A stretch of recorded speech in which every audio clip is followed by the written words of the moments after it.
విద్యార్థులకు నమస్కారం. నా పేరు K Srikanth, SA social, ZPHS Dharmajipet mandal, Dubbak. ఈరోజు మనం 10వ తరగతి సాంఘిక శాస్త్రంలోని భారతదేశము, జాతీయోద్యమం, దేశ విభజన, స్వాతంత్రం అనే పాఠాన్ని గురించి తెలుసుకుందాం. విద్యార్థులు గత కింది తరగతుల్లో జాతీయోద్యమ తొలి దశ, మలి దశ గురించి చదువుకున్నాం కదా. ఈ 10వ తరగతిలో ఈ పాఠం ద్వారా భారతదేశం యొక్క చివరి దశ 1939, 1947 వరకు జరిగిన వివిధ సంఘటనలు, దేశ విభజన, స్వాతంత్రం గురించి ఇప్పుడు తెలుసుకుందాం. మరి 1939లో ప్రధానంగా మనం ఇంతకుముందు చదువుకున్నాం, రెండవ ప్రపంచ యుద్ధం ప్రారంభమైంది. ఆ రెండవ ప్రపంచ యుద్ధంలో ప్రధాన కూటములు అయినటువంటివి కేంద్ర రాజ్యాలు, మిత్ర రాజ్యాలు మధ్య యుద్ధం జరిగింది. మరి కేంద్ర రాజ్యాలైన జర్మనీ, ఇటలీ, జపాన్, మిత్ర రాజ్యాలైన బ్రిటన్, ఫ్రాన్స్, రష్యా, అమెరికా వంటి ముఖ్యమైన దేశాల మధ్య ఈ యుద్ధం జరిగింది. బ్రిటన్ జర్మనీ, ఇటలీకి వ్యతిరేకంగా ప్రజాస్వామ్యాన్ని పరిరక్షించడానికి యుద్ధంలో పాల్గొంటున్నామని చెప్తూ బ్రిటన్ భారతదేశాన్ని కూడా యుద్ధంలో పాల్గొనేలా, భారతీయులు మద్దతు తెలిపేలా ప్రయత్నాలు చేసింది. ఈ చిత్రాన్ని చూడండి విద్యార్థులు. రెండవ ప్రపంచ యుద్ధం నాటి యుద్ధ సన్నివేశాలు. మరి భారతీయులు యొక్క మద్దతు కొరకు మరి బ్రిటిష్ ప్రభుత్వం ప్రయత్నాలు చేసింది. మరి అందులో ఇక్కడ ఇంకొక చిత్రాన్ని చూడండి, అడాల్ఫ్ హిట్లర్ ఉత్తరం.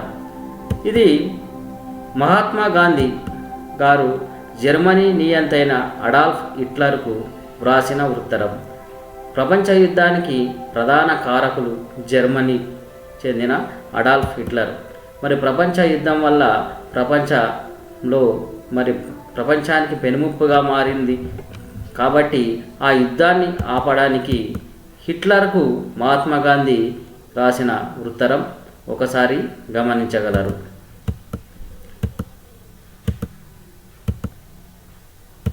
మరి ప్రపంచ యుద్ధానికి భారతీయులు మద్దతు తెలపాలా? బ్రిటిష్ ప్రభుత్వం వాళ్ళు భారతీయుల యొక్క మద్దతు కోరడం జరిగింది. మరి భారతీయులు బ్రిటన్ మద్దతు తెలపాలా వద్ద అనే సమస్య ఏర్పడింది భారతీయుల్లో. భారతీయులు యుద్ధంలో సహాయపడటానికి పడకపోవడానికి అనేక కారణాలు ఉన్నాయి. 1935 భారత ప్రభుత్వ చట్టం బ్రిటిష్ ప్రభుత్వం తీసుకురావడం జరిగింది. ఆ చట్టం ద్వారా భారతీయులకు అనేక అధికారాలను కల్పించారు. అందులో భాగంగా స్వయం పరిపాలనకు అంగీకరించింది. 1937లో కేంద్ర రాష్ట్ర శాసనసభలకు ఎన్నికలు నిర్వహించింది. ఈ ఎన్నికల్లో 11 రాష్ట్రాలకు 8 రాష్ట్రాల్లో కాంగ్రెస్ ప్రభుత్వాలను ఏర్పాటు చేయడం జరిగింది. చట్టం ద్వారా కల్పించిన అధికారాలకు కృతజ్ఞత కలిగి ఉండాలని అనేక మంది కాంగ్రెస్ నాయకులు భావించారు.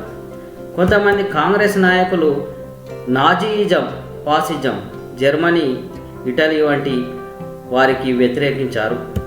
అలాగే ప్రజాస్వామ్య పరిరక్షణ కొరకు యుద్ధంలో పాల్గొంటూ భారతదేశానికి సంపూర్ణ స్వాతంత్రం ఇవ్వకుండా బ్రిటిష్ ప్రభుత్వం ద్వంద్వ ప్రమాణాలు అనుసరించింది.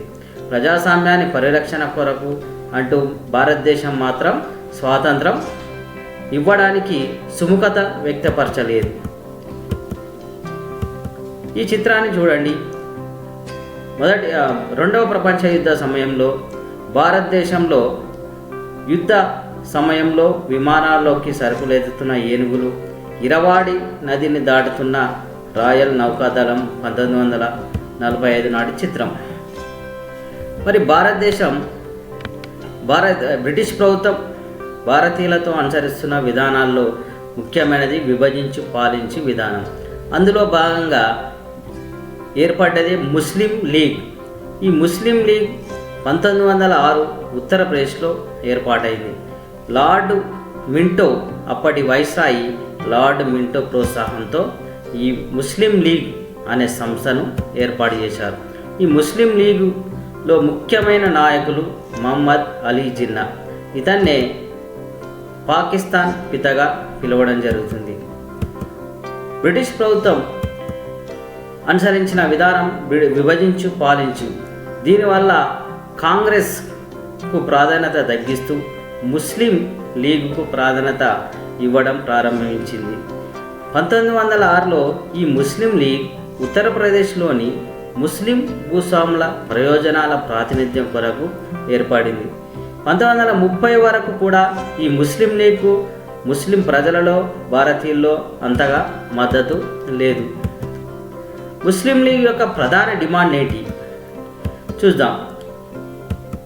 ముస్లింలకు ప్రత్యేక నియోజకవర్గాలు ఏర్పాటు చేయాలి. ముస్లింలు మాత్రమే ఆ నియోజకవర్గాల్లో ఓటు వేయాలి. ముస్లింలు మాత్రమే అభ్యర్థులు నిలబడే పోటీ చేసే విధానాన్ని అమలు చేయాలి.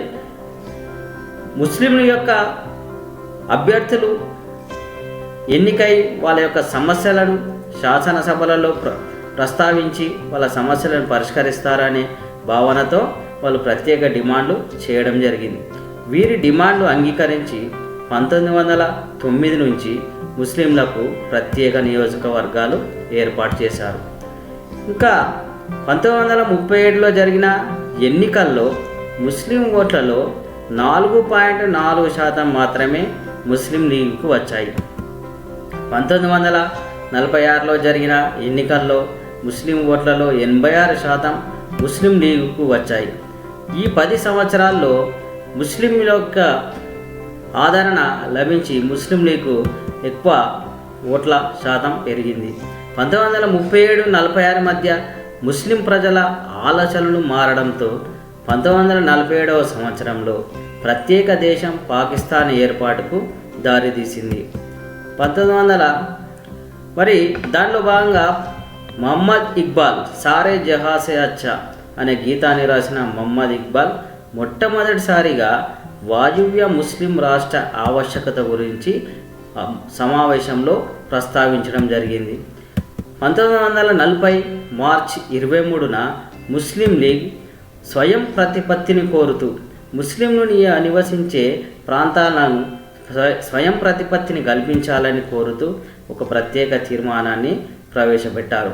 ఆ తీర్మానం ప్రత్యేక దేశం పాకిస్తాన్ తీర్మానంగా మాత్రం లేదు. 1940-46 మధ్య ముస్లిం ప్రత్యేక దేశం పాకిస్తాన్ ఏర్పాటుకు కొరకు ప్రజలను ఒప్పించే ప్రయత్నం చేసింది. చౌదరి రహమత్ అలీ కేంబ్రిడ్జ్ యూనివర్సిటీకి చెందిన చౌదరి రహమత్ అలీ పాకిస్తాన్ అన్న పేరును మొదటి ఇంగ్లీష్ అక్షరాలతో రూపొందించాడు. పంజాబ్, ఆఫ్ఘన్, కాశ్మీర్, సింధ్, బలూచిస్తాన్ ముస్లింలు ఎక్కువగా ఉన్న ఈ ప్రాంతాల యొక్క రాష్ట్రాల పేర్లలో మొదటి అక్షరం ఇంగ్లీష్ అక్షరం. పంజాబ్ అంటే పి, ఆఫ్ఘన్ అంటే ఏ, కాశ్మీర్ అంటే కే, సింధు అంటే ఎస్, బలూచిస్తాన్ అంటే టాన్, పాకిస్తాన్ అనే పేరును మొట్టమొదటిసారిగా రూపొందించాడు. అదేవిధంగా ఒకవైపు ముస్లిం లీగ్ ముస్లింలను వాళ్ళ యొక్క సమస్యలను వాళ్ళ యొక్క ఆదరణను పెంచుకుంటూ ఉన్న సందర్భంలో ఒకవైపు హిందూ మహాసభ, ఆర్ఎస్ఎస్ వంటి సంస్థలు కూడా హిందువుల యొక్క కోరికలు సమస్యలను పరిష్కరించడానికి ప్రయత్నాలు చేసినాయి.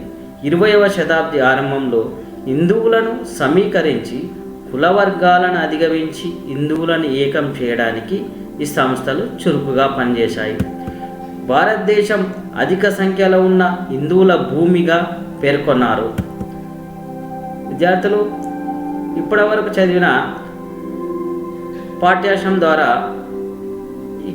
మీకు తెలిపిన ప్రశ్నలకు సమాధానాలను తెలపండి. 1వ ప్రశ్న, 2వ ప్రపంచ యుద్ధంలో బ్రిటన్ను సమర్థించకపోవడానికి మీ కారణాలను పేర్కొనండి. 2వది 1935 భారత ప్రభుత్వం చట్టం గురించి వివరించండి. 3వ ప్రశ్న, భారతదేశంలో వివిధ బృందాలు, వ్యక్తులు 2వ ప్రపంచ యుద్ధం పట్ల స్పందించిన విధానాన్ని పోల్చడానికి ఒక పట్టిక తయారు చేయండి. ముస్లింలకు ప్రత్యేక నియోజకవర్గాలు ఏర్పాటు చేయాలని ముస్లిం లీగ్ ఎందుకు డిమాండ్ చేసింది? 5వది, పాకిస్తాన్ అన్న పేరును ఎవరు ప్రతిపాదించారు? ధన్యవాదాలు విద్యార్థులు. మరొక క్లాసులో మిగతా భాగాల గురించి, దేశ విభజన, స్వాతంత్రము, సంస్థానాల విలీనం గురించి మరొక క్లాసులో వివరంగా తెలుసుకుందాం.